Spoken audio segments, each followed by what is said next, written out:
Welcome to our YouTube channel maths by Govind sir, जिसमें हम competitive maths and academic maths दोनों की ही preparation करते हैं।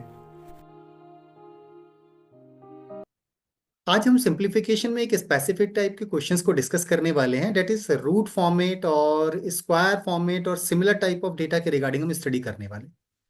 ओके, जरा न्यूमेरेटर में देखते हैं। 0.03 का स्क्वायर लिखा और यहाँ 0.003 का स्क्वायर लिखा हुआ है। ओके, तो यहाँ पर 0.03 का स्क्वायर है, यहाँ 0.003 का स्क्वायर है, यहाँ 0.21 का स्क्वायर है, यहाँ 0.021 का स्क्वायर है, यहाँ 0.065 का स्क्वायर है, यहाँ 0.0065 का स्क्वायर है। तो ऊपर और नीचे वाले नंबर्स में प्लस का साइन भी है, आइडेंटिकल नंबर्स भी हैं, बस केवल एक डेसिमल प्लेस नीचे सब जगह ज्यादा है। ओके, तो ऐसे केस में हम क्वेश्चन को सॉल्व कैसे करेंगे? तो एक्चुअली ऊपर एक डेसिमल अगर एक्स्ट्रा हो जाता, दैट मीन्स 0.003 हो जाता, तो हम इजीली सॉल्व कर लेते।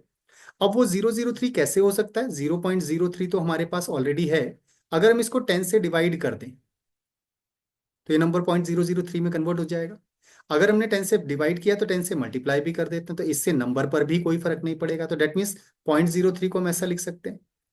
सिमिलरली जो सेकंड नंबर है 0.01, इसको अगर हम 10 से डिवाइड कर दें तो ये नंबर भी हमारा 0.021 में कन्वर्ट हो जाएगा, और 10 से मल्टीप्लाई भी कर देते हैं, इससे नंबर पर भी कोई फर्क नहीं पड़ेगा। दैट मीन्स हम ऐसा लिख सकते हैं, that is square actually. Okay, square. And last number हमारे पास है 0.065, 0.065। अगर हम इस नंबर को 10 से डिवाइड कर देते हैं तो दैट बिकम्स 0.0065, और अगर हम 10 से मल्टीप्लाई भी कर देंगे तो नंबर पर कोई फर्क नहीं पड़ेगा। तो दैट मीन्स इसका स्क्वायर, दैट मीन्स इस नंबर को ऐसा लिखा जा सकता है। और डिनोमिनेटर के जितने भी टर्म्स हैं उनको एज इट इज रहने देते हैं।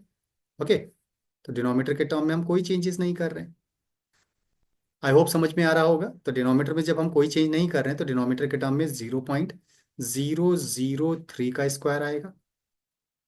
ओके, फिर प्लस में आएगा 0.021 का square, and the last term जो हमारे पास है वो होगा 0.0065 का स्क्वायर। क्लियर? इस पूरी वैल्यू का स्क्वायर रूट है। हम स्क्वायर रूट को चलो यूज कर लेते हैं, that is the square root. तो इस पूरे का स्क्वायर रूट ऐसा हो जाएगा। आई होप क्लियर हुआ होगा यहां तक। अब अगर हम इस नंबर को फर्दर सिंप्लीफाई करते हैं तो ये जो 10 है, 10 का स्क्वायर, तो डेट मीन्स 100 बाहर आ जाएगा। यहां से भी 10 का स्क्वायर 100 बाहर आएगा, यहां से भी 10 का स्क्वायर 100 बाहर आएगा। तो वी कैन राइट 10 का स्क्वायर बाहर निकालने के बाद जब 10 से इसको डिवाइड करेंगे तो ये हो जाएगा 0.003 का स्क्वायर हो जाएगा। क्लियर? प्लस इसमें 10 का स्क्वायर बाहर निकाला तो ये हो जाएगा 0.021 का स्क्वायर हो जाएगा। प्लस इस नंबर को 10 का स्क्वायर बाहर निकाल दिया तो 10 से डिवाइड करेंगे तो डेट बिकम 0.0065 का स्क्वायर हो जाएगा। क्लियर? और डिनोमिनेटर में जो हमारे पास टर्म्स हैं, अगर हम उसे ध्यान से देखें तो बिल्कुल यही टर्म्स डिनोमिनेटर में लिखे हुए हैं। ओके, दैट मीन्स 0.003 का स्क्वायर प्लस 0.021 का स्क्वायर प्लस 0.0065 का स्क्वायर। आइडेंटिकल टर्म्स बिल्कुल यही हमारा डिनोमिनेटर में भी लिखा हुआ था।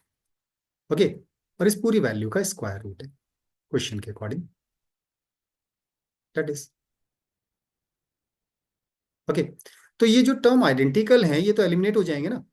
मल्टीप्लाई में ये वाला टर्म, ये पूरा टर्म और ये पूरा टर्म हमारा एलिमिनेट हो जाएगा। तो रूट के अंदर हमारे पास क्या बच रहा है?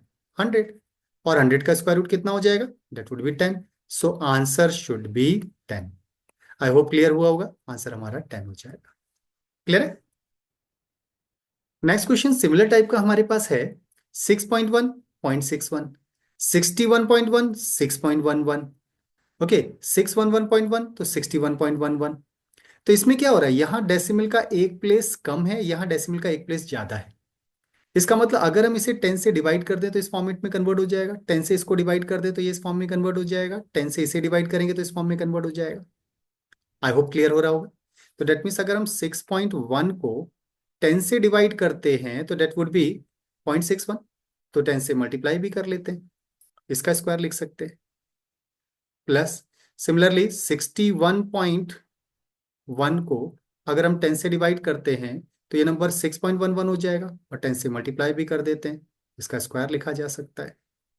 प्लस सिमिलरली 611.1 को अगर हम 10 से डिवाइड करेंगे तो ये नंबर हो जाएगा 61.11, और इसको अगर हम 10 से मल्टीप्लाई करेंगे तो नंबर पर कोई फर्क भी नहीं पड़ेगा। दैट मीन्स ऐसा लिखा जा सकता है न्यूमरेटर के टर्म्स को, और डिनोमिनेटर के जो टर्म्स हैं उनको आइडेंटिटी एज इट इज रहने देते हैं। ओके, तो डिनोमिनेटर के टर्म को हम एज इट इज रहने देते हैं। So what will be the value then? तो दैट मीन्स 0.61 का स्क्वायर प्लस 6.11 का स्क्वायर प्लस 61.11 का स्क्वायर, दैट इज, और इस पूरी वैल्यू का स्क्वायर रूट है। ओके, इस पूरी वैल्यू का स्क्वायर रूट है हमारे पास, दैट इज, हम ऐसा लिख सकते हैं। अब इसे जब हम फर्दर सिंप्लीफाई करेंगे तो दैट वुड बी व्हाट, 10 का स्क्वायर बाहर निकालेंगे तो 100 बाहर आ जाएगा। ओके, 10 का स्क्वायर यहां से भी और 10 का स्क्वायर यहां से, सब में से कॉमन ले लिया 100 हमने, तो दैट बिकम्स 10 से डिवाइड करने पर 0.61 का स्क्वायर हो जाएगा। ओके, प्लस सिमिलरली 10 से इसको डिवाइड करेंगे तो 6.11 का स्क्वायर हो जाएगा ये। लास्ट टर्म इसको जब हम 10 से डिवाइड करेंगे तो दैट वुड बी 61.11 का स्क्वायर हो जाएगा। आई होप समझ में आ रहा होगा। ओके, अब अगर इसका डिनोमिनेटर के टर्म्स को आप देखोगे तो बिल्कुल आइडेंटिकल टर्म आपको दिखाई देंगे यहाँ पर भी, दैट इज बिल्कुल आइडेंटिकल टर्म आपको दिखेंगे यहाँ डिनोमिनेटर में। तो व्हाट इज रिटन हियर, 0.61 का स्क्वायर, सेकेंड 6.11 का स्क्वायर प्लस में, एंड लास्ट टर्म 61.11 का स्क्वायर, दैट इज, ये बिल्कुल आइडेंटिकल टर्म्स हैं, और इस पूरी वैल्यू का हमारे पास है स्क्वायर रूट, दैट इज। तो इसमें अगर आप ध्यान से देखेंगे तो ये पूरा टर्म इस पूरे टर्म से एलिमिनेट हो जाएगा। जब ये एलिमिनेट हो गया तो रूट के अंदर तो केवल 100 बचा, और 100 का स्क्वायर रूट कितना होता है, अगेन 10 होता है। So answer will be 10। I hope clear हुआ होगा। अगर लेक्चर में एक्सप्लेन किए गए कॉन्सेप्ट्स प्रॉपरली समझ में आए हों और कॉन्सेप्ट क्लियर हुए हों तो हमारे चैनल को सब्सक्राइब, लाइक एंड शेयर ज़रूर करें। साथ ही बेल आइकन को भी प्रेस करें जिससे आने वाले वीडियो का नोटिफिकेशन आपको तुरंत मिल पाए। Thank you.